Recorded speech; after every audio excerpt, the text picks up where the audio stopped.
Hey, welcome back to Dillys Mobile. Today we are working on a Chrysler 3-point, I think it's a 3.6.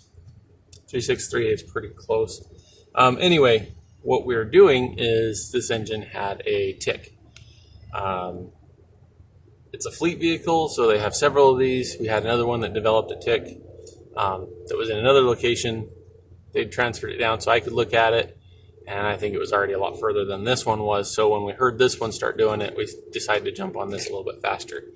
But I wanted to show you, these engines in general have a lot of ticks. We'll just say it that way.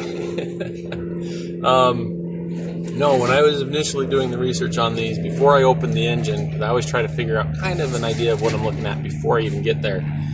The most common complaint was the rocker arms. The rocker arms would starve for oil, especially if they weren't super well maintained, and they would fail. Not the case with this one. The rocker arms so far, every one that I've pulled has been okay. But what we did run into is some cam and lifter issues. So let me show you the engine and I'll kind of give you an idea what so this is the engine. We've already done the front side of the engine. It had, got to put back together. I can't even remember now. It had an exhaust cam that had an issue. So we replaced the cam, all of the lifters, all of the rockers. Right now we just replaced the intake cam, its rockers and lifters, and then we're just doing the rockers and lifters on the rear. So let me show you why I'm a little bit surprised here. Okay, so these are the camshafts that we are replacing, and the reason we're replacing them is you can see basically the part that the tempering is coming off of them. There's another one, little one there, big one there, and then on the farthest front, that one there, and this one's a little bit hard to tell because it's rusty, but it had one there as well. And then this is the other one that we were doing. You can kind of see that one. That one's not as far gone yet. This one's just starting as well. That one is a little bit further. You can kind of see if you can get the reflection to end where it goes from glossy to flat.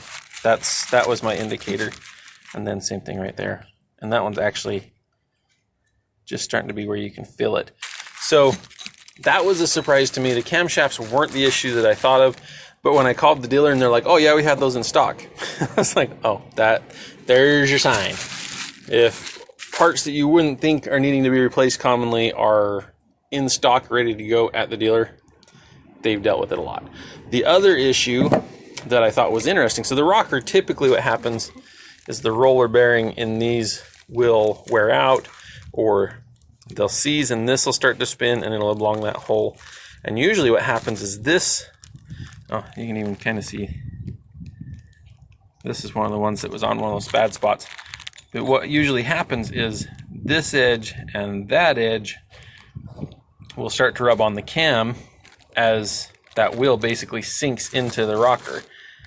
And as that happens, it'll chew out these outer parts of the cam, which on these are actually in good shape. It was the middle that wore out. But anyway, enough of those. So there was our change. But the other thing that I thought was interesting is I watched several technicians who have done this job, and they said lifters are super rare. You shouldn't have to worry about them. Well, basically the way you check the lifters is you squeeze them. And they shouldn't, from what I've been told, they shouldn't give. Like those two. Those are good.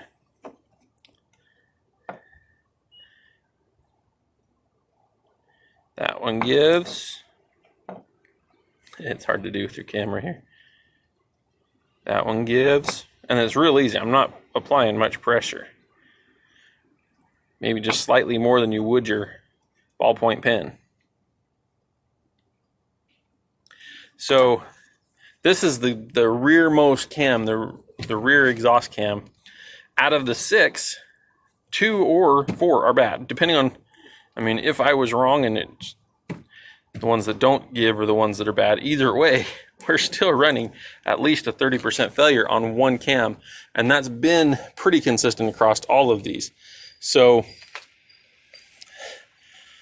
really, I mean, to do this job right, you want to find out what cams you need, basically do the inspection, and you can do the inspection on these cams once you pull the valve cover off, which is still a pretty big job.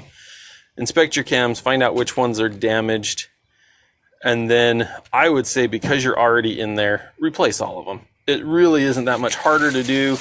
I did pull this out here. So I ended up buying 2 kits. This first one broke on me right there. So I didn't have faith that it was holding the way it should. So I just went ahead and bought another kit. Different brand. This one's a glossy plastic, and it seems to be holding up a lot better.